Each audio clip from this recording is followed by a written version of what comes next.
이번 주 말씀도 지난주에 이어서 말씀을 이어가도록 그렇게 하겠습니다. 지금 우리가 주로 묵상하고 있는 본문의 내용은 바로 세례 요한이 예수님을 소개한 그와 같은 내용이 주된 내용으로 우리가 살펴보고 있습니다. 따라서 우리가 이 세례 요한의 이 이야기를 통해서 우리가 다시 한번 배우고 깨달아야 하는 것은 나의 신앙은 성경적인가 하는 겁니다.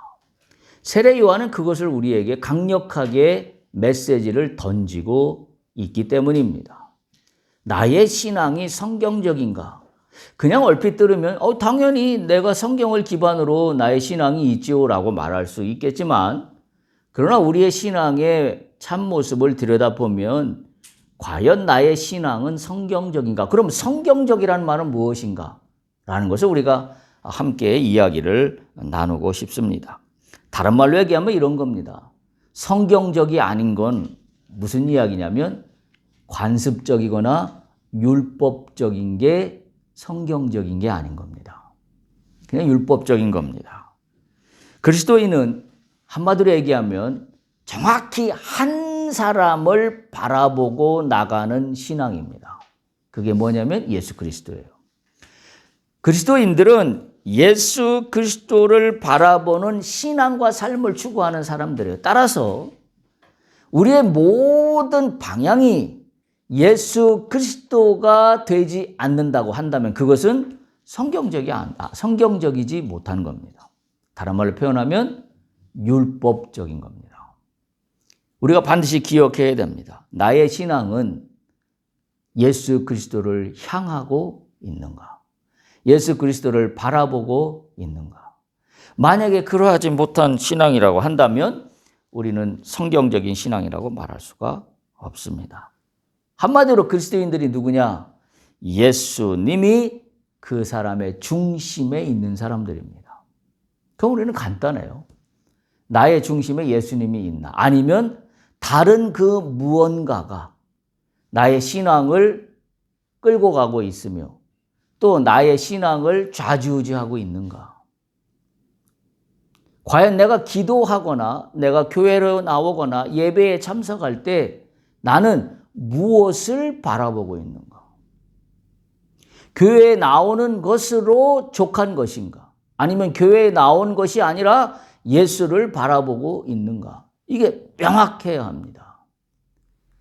그것을 예수님이 오셔서 공생의 기간 동안에 종교 지도자들과의 수많은 논쟁과 어떤 그 말씀들을 통하여 그걸 설파하셨고, 사도 바울이 그의 복음서를 통하여 그는 증거하고 있습니다.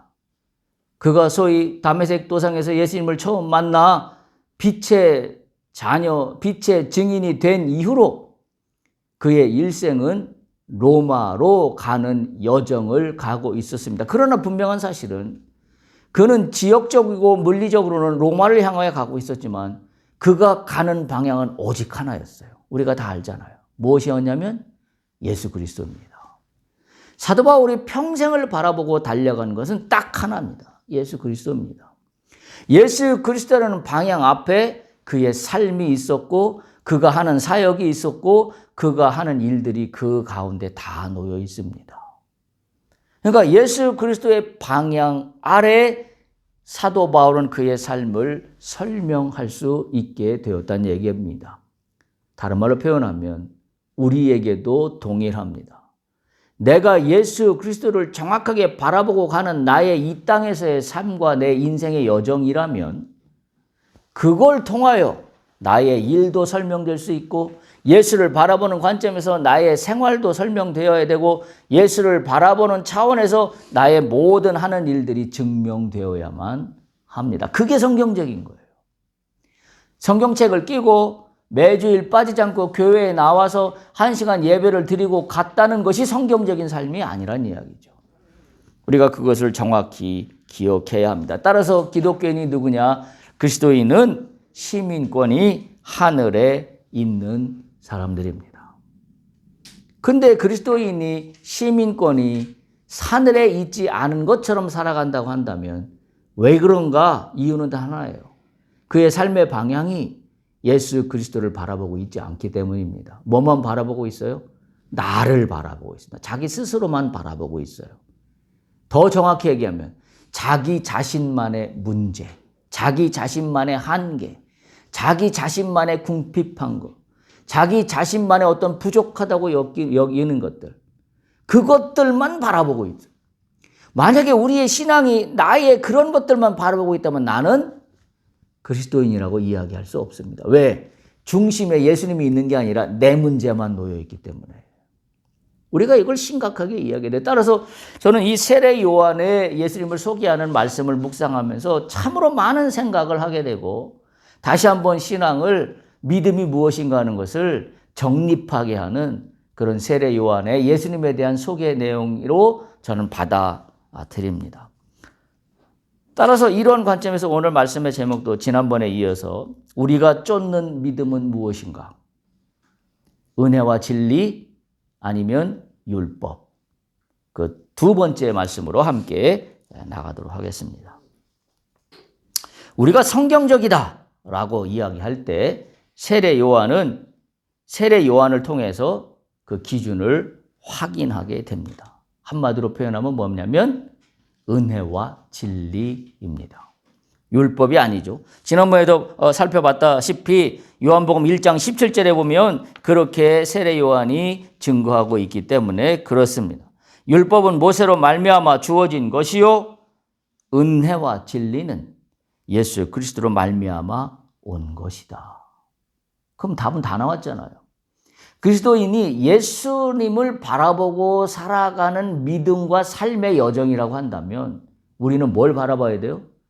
예수로 말미암은 은혜와 진리를 바라봐야 돼요. 은혜와 진리가 우리를 설명할 수 있어야 되고 그것이 우리 신앙의 본질입니다.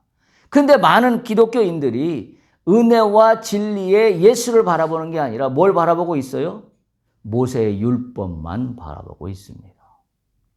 율법만 바라보니 율법에 대한 제약 조건 속으로 들어가게 됩니다. 그래서 항상 신앙을 뭔말 놓고 생각하냐면 해야 될 것과 하지 말아야 될 것. 해도 괜찮은 것과 해서는 안 되는 것으로 늘 구분하면서 살아갑니다. 그러면 그 해야 될 것과 하지 않아야 될 것을 기준으로 살아간다고 하면 우리 속에 들어오는 건 뭘까요? 자유와 평화일까요? 은혜일까요? 아니에요. 뭐만 들어올까요? 죄책감만 들어옵니다. 왜? 율법적으로 따지면 못하고 사는 게 훨씬 많으니까요. 그건 율법적인 신앙이에요. 율법적인 삶이에요. 예수 그리스도는 우리에게 믿음으로 말미암아 자유케 하시기 위해서 오셨다고 했어요. 근데 우리는 신앙인들이 신앙의 연륜이 더할수록 뭐에 갇히냐면 자유해지는 게 아니라 구속당한다는 느낌을 많은 사람들이 이야기합니다. 그래서 많은 사람들이 그렇게 이야기해요. 예수를 믿으면 믿을수록 훨씬 어려워진다. 처음에 머물렀을 때는 머물러서 뭐가 뭔지 몰랐는데 예수를 알고 교회를 다니면 다닐수록 너무 어렵다. 왜 그런 이야기를 할까요? 하지 않아야 될 것에 대한 이 구속감이 나를 붙잡고 있기 때문에. 오늘 다시 한번 세례 요한이 예수님을 소개하는 걸 잘 기억하기 바랍니다. 율법은 모세로 말미암아 주어진 것이요 은혜와 진리는 예수 그리스도로 말미암아 온 것이다. 16절 보세요. 이렇게 바로 앞전에 이야기합니다. 우리가 다 그의 충만한 데서 받으니 은혜 위에 은혜로다. 우리가 더하고 더해야 될 건 뭐밖에 없어요? 은혜 위에 은혜예요. 우리가 더하는 것이 율법 위에 율법이 더하도다. 그래서 해야 될 것과 하지 말아야 될 것이 날이 갈수록 더욱더 명확하게 확연하게 구분되어서 내가 그 위에 더 율법 위에 율법이로다가 이야기가 아니라 오늘 세례 요한은 예수님을 소개하면서 뭐라고 소개하고 있냐면 은혜 위에 은혜로다. 할렐루야. 이 자유함이 여러분에게 임하기를 간절히 축복합니다. 예수를 믿으면 자유와요.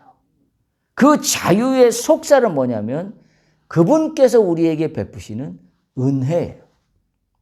그것 때문에 우리는 자유한 거예요. 우리가 잘나서 우리가 믿음이 좋아서 자유한 게 아닙니다. 예수를 믿는 믿음이 우리로 하여금 은혜 가운데 들어가게 만들고 그것이 우리를 자유하게 만들기 때문입니다. 지난번 제가 예수 그리스도를 이해한다라고 하면 두 가지 차원에서 이해해야 된다고 말씀드렸어요. 기억하시나요? 첫 번째 예수를 이해한다는 건 어떤 차원에서 예수님을 이해해야 되냐면 죄의 문제예요. 예수님은 세상의 죄를 구속하시기 위하여 구원하시기 위하여 오셨다라고 세례 요한이 이미 증언한 바 있습니다. 1장 29절에 보면 요한이 예수께서 자기에게 나오는 것을 보고 이르되 보라 세상 죄를 지고 가는 하나님의 어린 양이로다 세례 요한이 이야기했습니다.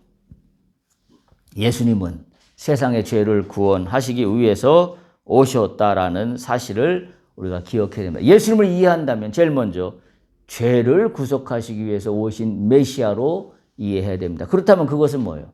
나의 죄를 구속하기 위해서 오신 분이기도 합니다.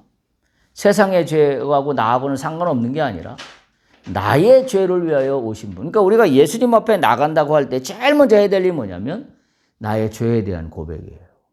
주님, 내가 이런 죄 가운데 살고 있음을 주 앞에 고백하오니 주여 안타깝게 여기시고 불쌍히 여기시고 나의 죄가 주님 안에서 말끔히 씻어질 수 있도록 주의 은혜를 베풀어 주옵소서. 우리가 이 자세로 주님을 만나야 되는 겁니다. 여러분 다 경험 있으시잖아요. 주님을 처음 만났을 때 그 우리 영적인 체험들이 다 있잖아요. 주님을 처음 만날 때 10사람이 공통적으로 나오는 동일한 현상이 있습니다. 그게 뭐냐면 자신의 죄에 대한 고백이 나와요. 우리는 그걸 경험해봐서 다 압니다. 주님을 처음 만나서 성령의 은혜로 우리가 딱 붙잡힐 때 자신의 죄에 대한 고백이 나와요. 여러분 사도 바울이 그랬잖아요. 사울이 다메섹 도상에서 예수님을 만날 때 자신의 죄에 대한 고백이 나왔어요. 도대체 누시니까 나는 예수님을 박해한 자입니다. 자신에 대한 고백이 제일 먼저 나와요.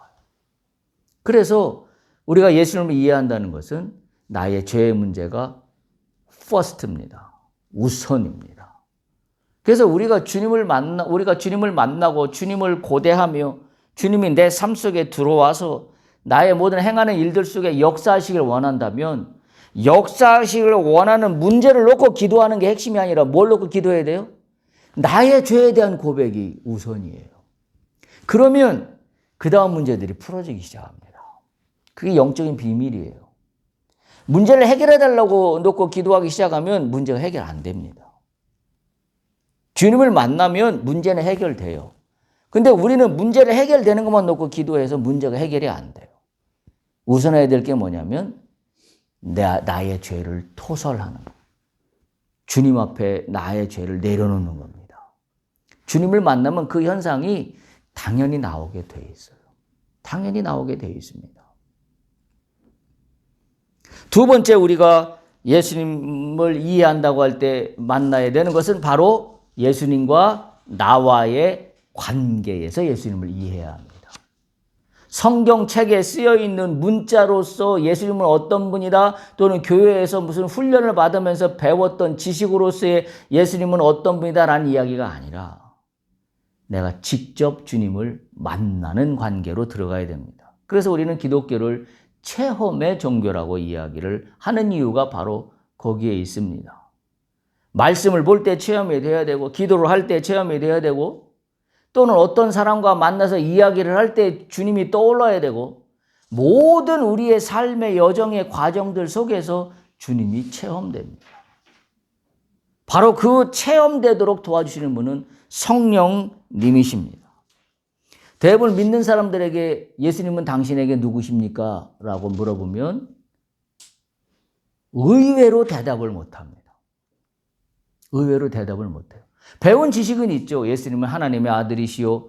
요한복음의 말씀에 의하면 예수님은 곧 말씀이셨는데 그분이 성육신하셔서 인간의 몸을 입고 세상 가운데 오신 분입니다. 라고 이야기할지 모르지만 그거는 소위 말해서 교과서에 있는 내용이고 더 중요한 건 뭐예요? 그 내용을 모르더라도 나는 주님을 만났는가라는 관계 속에 있어야 돼요. 그게 예수님을 이해하는 겁니다. 여러분이 주님을 만나는 일들이 날마다 나타나기를 축복합니다. 그래야 예수님을 아는 거예요. 신학 교과서에 쓰여 있는 예수님은 이러한 분이다. 당연히 옳은 이야기죠. 그러나 그걸로 예수님을 안다고 이야기할 수 없다란 이야기입니다. 바로 그 두 가지 모습에서 우리는 신앙의 진정성과 본질을 발견할 수 있게 되기 때문입니다. 요한복음에서는 예수님과 우리와의 관계를 분명하게 설명하고 있는 구절이 바로 요한복음 15장 5절 우리가 본문으로 읽은 포도나무와 가지의 말씀입니다. 나는 포도나무요 너희는 가지라. 여기서 다 끝난 거예요. 하나님과 나와 주님과 나와의 관계는 나는 포도나무요 너희는 가지다. 이거로 다 해결된 거예요. 그럼 거꾸로 생각해 보세요. 포도나무에 가지가 생존하려면 어떻게 하면 생존해요? 나무에 붙어 있어야 생존해요. 그게 모든 걸 설명하고 그 얘기는 뭐예요? 주님과 나와의 관계를 이야기하고 있는 겁니다. 가지가 만약 나무에서 떨어져 나온다면 그건 그 즉시 사망입니다. 그냥 장작거리밖에 안 됩니다. 자, 그런데 이 포도나무요 가지에 붙어 있다는 얘기는 단지 붙어 있다는 이야기가 아니라 그거는 생존입니다. 그리스도인들이 어떻게 살아갈까? 어떻게 생명을 유지할까? 바로 이 관계예요. 나는 포도나무여 너희는 가지니. 그 다음 말씀 봐요. 그가 내 안에 내가 그 안에 거하면 관계예요. 네가 율법을 더 많이 알고 네가 11조를 달달 외우고 네가 구약성경, 신약성경에 있는 말씀들을 네가 늘 외워서 머릿속에 늘 읊조리면 그 관계가 형성되는 게 아니라 어떻게 형성이 돼요? 네가 나에게 붙어 있으면 그게 영적인 비밀이에요. 네가 나에게, 내가 너에게 엄청 밀접하고 친밀한 관계로 말씀하고 있어요. 그러면서 이렇게 이야기해요. 나를 떠나서는 너희가 아무것도 할 수 없다. 우리가 올해 무에서 유를 창조하자는 그런 영적 표어를 가지고 나가고 있는데요. 어떻게 하면 무처럼 보이는 아무것도 없는 것처럼 보이는 것에서 있는 것으로 보이는 하나님을 우리가 만날 수 있을까요? 바로 이겁니다. 나를 떠나서는 너희가 아무것도 할 수 없으리.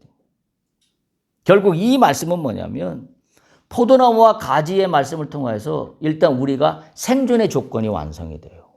그리고 두 번째는 성장하게 됩니다. 나의 사업이 성장하고요. 나의 믿음이 성장하고요.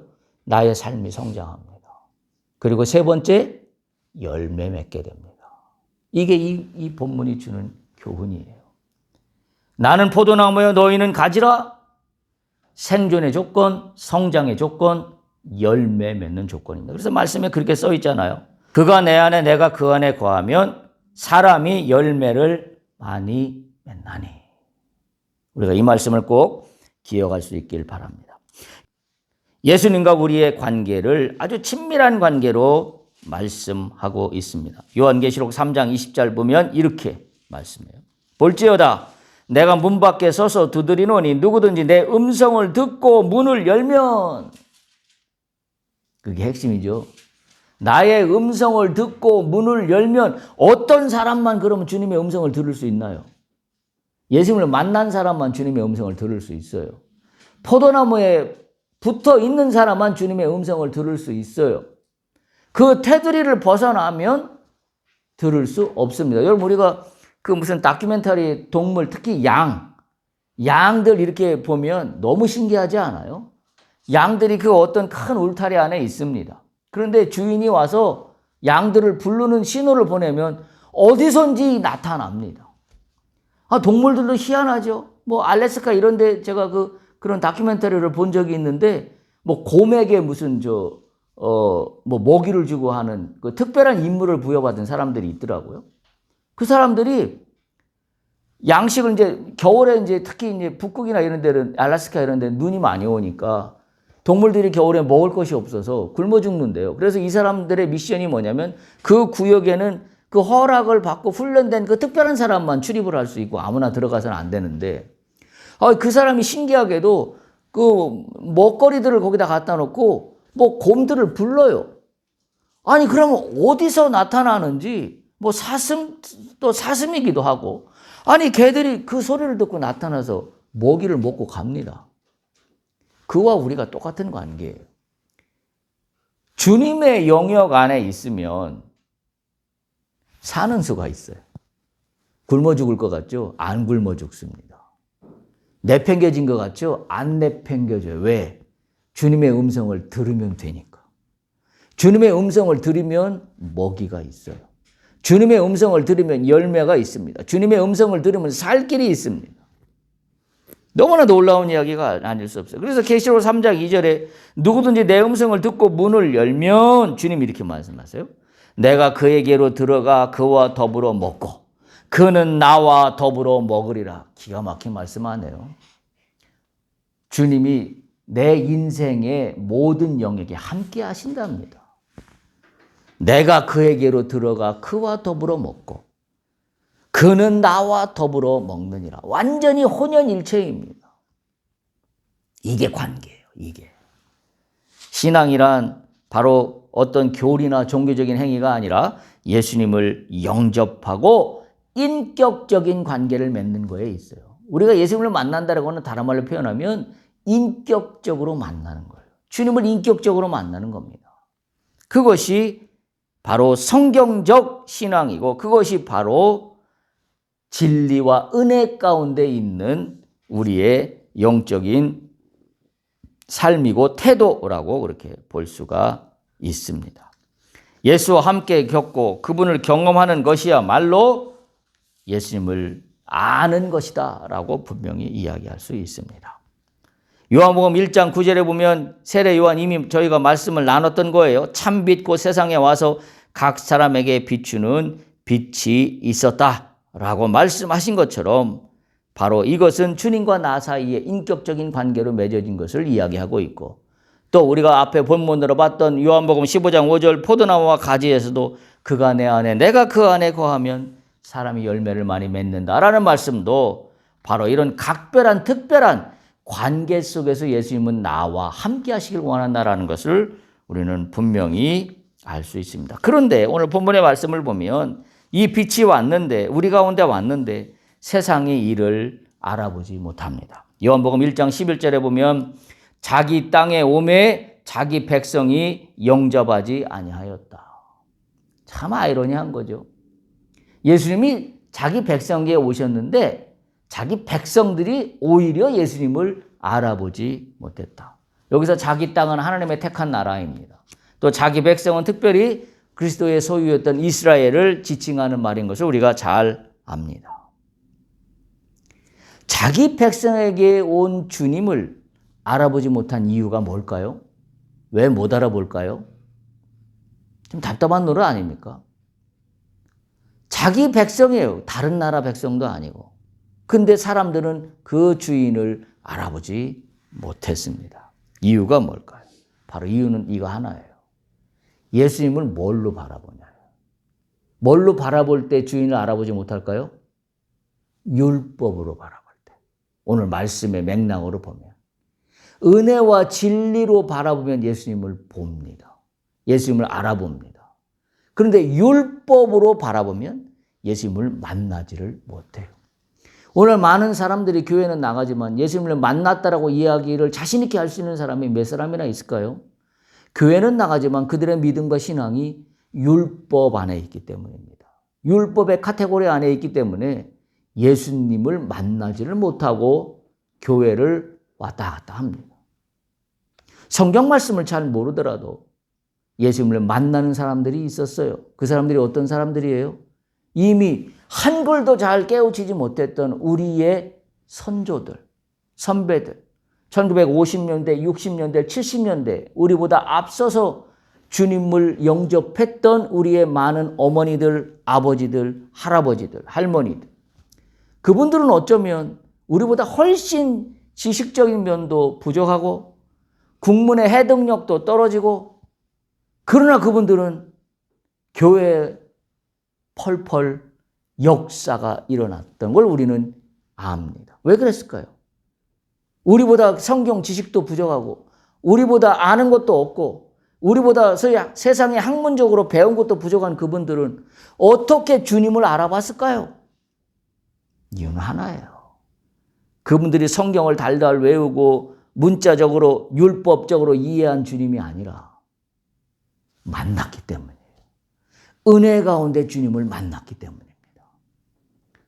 우리 이 시대에 우리가 주님을 만난다고 하면서 잊어버리고 있는 건 바로 이 부분이에요. 오늘날로 따지면 예전에 어떤 시대보다도 오늘을 살고 있는 현대인들이 훨씬 학력 수준도 높고 성경에 대한 지식도 높고 요즘 여러분 보시다시피 교회 안에서 얼마나 각종 성경 무슨 훈련 프로그램들이 얼마나 많습니까? 그걸 통해서 배운 지식으로만 따지면 준 신학생 정도 되는 수준들이에요, 요즘 교인들이. 근데 왜 옛날보다 주님을 만났다고 하는 사람들이 별로 없을까요? 그리고 주님이 누구냐고 하면 아주 지식적으로 멋들어지게 설명합니다. 배운 지식이 있기 때문에. 우리는 그 차이를 반드시 기억해야 해요. 나는 포도나무요, 너희는 가지라. 나를 떠나서는 너희가 아무것도 할 수 없느니라. 우리의 선배, 어머니, 아버지, 할머니, 할아버지들은 그 진리를 믿었어요. 그 진리를 깨달았어요. 그래서 교회만 가면 제일 우선순위가 뭐냐? 주님을 만나는 거예요. 그래서 교회 안에서 역사가 일어났다는 겁니다. 우리가 알지 못하는 기적과 이적들이 그때는 그렇게 많이 나타나는 거예요. 오늘은 왜 안 나타날까요? 오늘은. 바로 여기에 차이가 있어요. 우리는 주님을 이해한다고 하지만 우리는 율법적으로 이해하려고 시도합니다. 배운 지식으로 알려고 시도합니다. 오늘 우리의 이 신앙의 이 우둔함을 다 벗어버릴 수 있기를 바랍니다. 우리가 주님을 만나보는 길은 오직 하나예요. 은혜와 진리 가운데 그분을 만나는 겁니다. 지식적으로 만나려고 하지 않아야 합니다.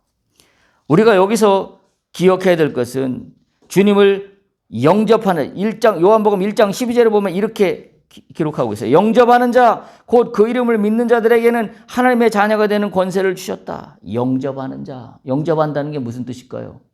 우리는 그냥 쉽게 이야기하면 영접한다는 믿는다라고 이야기할 수 있을지 몰라요. 그러니까 이게 마음에 와 닿지 않아요. 영접한다란 말을 영어 성경에는 뭐라고 표현하고 있냐면 receive라는 단어를 쓰고 있어요. receive 다 아시죠? R-E-C-I-V. 받다요, 받다. 영접한다라는 것은 바로 그분을 만나는 겁니다. 받는 겁니다. 그래서 그분을 인격적으로 만날 때 한 인격체와 직접적으로 교류하고 소통하는 것을 이야기합니다. 무슨 사상이나 이념이나 뭐 이론으로 따져서 논리적으로 이게 옳다 그르다 그렇게 만나는 것이 아니란 이야기예요. 영어 성경에 보면 receive라는 단어를 쓰고 있습니다. 이 얘기는 뭐냐면 하나님을 받아들이는 것. 주님을 받아들인다라는 의미의 receive입니다. R-E-C-I-V 우리가 다 아는 영어 단어예요. 주님을 받아들이시기 바랍니다. 그래야 주님을 만나요. 그래야 주님을 만납니다. 요한복음 10장 27절에 보면 예수님은 당신의 백성들과의 관계를 목자와 양의 비유로 말씀하셨어요. 내 양은 내 음성을 들으며 나는 그들을 알며 그들은 나를 따르느니라. 여러분, 주님을 따르는 자가 은혜와 진리 안에 있는 자들이에요. 율법적으로 접근한 지식을 갖고 있는 사람들은 절대 주님을 따르지 않습니다. 왜? 주님을 만나본 경험이 없기 때문에. 여러분, 제가 사도 바울 이야기를 자꾸 계속합니다마는 담메색에서 사도 바울이 그때 당시 사울이 예수님을 만나는 사건이 나타나지 않았다면 그는 평생을 예수님을 따라가지 않았을 겁니다. 그가 따라간 거는 예수님의 음성을 쫓으며 따라갔어요. 예수님을 바라보니까 예수님의 음성이 들려요. 마치 이 얘기죠. 내 양은 내 음성을 들으며 나는 그들을 알며 그들은 나를 따르느니라. 우리의 남은 인생의 여정이 예수님의 음성을 들으며 따라가는 우리가 되기를 축복합니다. 그게 예수를 바라보고 그게 믿음이라는 이야기를 반드시 우리가 기억해야 해야만 합니다. 요한복음 1장 12절에 있는 말씀 여러분들이 다 기억하시는 바와 같이 1장 12절에 보면 영접하는 자 곧 그 이름을 믿는 자들에게는 하나님의 자녀가 되는 권세를 주셨다라고 할 때 사용된 헬라어 파라람바노라는 단어는 이런 뜻이에요. 누군가의 삶을 붙들거나 잡는다예요. 그러니까 receive라는 그 의미 가운데 헬라어의 영적인 의미는 뭐가 있냐면 붙들거나 잡는 거예요. 붙들고 잡는 거예요. 예수님을 붙드시길 축복합니다. 예수님만 잡을 수 있기를 축복합니다. 여러분, 세상에 우리는 살면서 많은 문제 가운데 노출되어 있어요. 이 세상의 문제를 뭘로 풀까요? 이게 진리예요. 예수님만 붙들고 잡으면 이 문제는 풀려요. 근데 우리는 이걸 하지를 못해요. 왜 하지를 못하냐? 예수님이 누군지를 모르니까. 율법적으로 지식적으로는 예수님을 안다고 할지 모르지만 한 번도 예수님을 만나본 경험이 없으니까. 그러니까 예수님을 붙잡는다는 게 무슨 뜻이고 예수님을 잡고 산다는 게 무슨 뜻인지를 몰라요. 그러니까 교회만 맨날 다니는 거야. 들락달락 들락달락. 도장만 찍고 다니는 거예요. 수없는 도장을 찍고 다녔다고 해서 그에게 믿음이 형성되지 않아요. 참 믿음이라는 게 희한하죠. 믿음은 단칼에 해결됩니다. 언제 해결돼요? 주님을 만날 때. 그때 믿음이 제대로 서게 돼요. 그렇지 않으면 뭐예요? 머리만 커져요. 몸뚱아리는 요만한데 머리만 이따만 해져. 왜? 배운 지식만 많아가지고. 예수님을 모르는 거나 마찬가지입니다. 오늘날 교인들이 주님을 만나지 못하는 이유는 머리만 커졌기 때문이라고 제가 좀 이렇게 과장해서 표현한다면 그렇게 표현할 수 있을 겁니다. 머리만 켜진 현대 교인들. 주님은 한 번도 만나본 적이 없고 율법적으로 해야 될 것과 하지 말아야 될 것만 늘 구분하며 똑똑한 척은 혼자 다 하고 있는 현대 크리스찬들. 그러다 보니 어떤 문제가 생겨요. 은혜와 진리 안에 거하지 못하고 율법 안에 거하니 그 다음은 자기 자신들이 생각하지도 않았던 여러 가지 오류 속으로 자신도 모르게 빠져들게 되는 겁니다. 갈라디아서 2장 19절에서 20절은 그래서 이렇게 말씀해요. 내가 율법으로 말미암아 율법에 대하여 죽었나니 이는 하나님에 대하여 살려 함이라. 율법에 대해 죽는 것은 곧 하나님에 대하여 사는 거래요. 우리가 하나님에 대해서 살려면 어떻게 하면 살아요? 율법에 대해서 내가 다 죽어야 돼요. 아주 명쾌하게 말씀이 우리에게 알려주고 있어요. 왜 내가 하나님을 못 만날까요? 율법이 살아있기 때문에 하나님을 못 만나요. 왜 내가 주님을 못 만날까요? 율법이 살아있기 때문에 주님은 죽었어요. 우리가 이 말씀을 기억해야 됩니다. 내가 율법으로 말미암아 율법에 대하여 죽었나니 왜 그렇게 했느냐? 하나님에 대하여 살기 위함이다.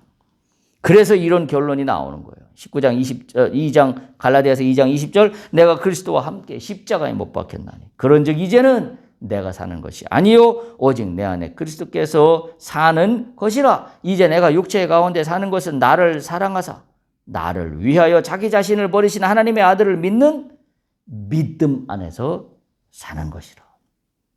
그러니까 이렇게 간단히 정리할 수 있어요.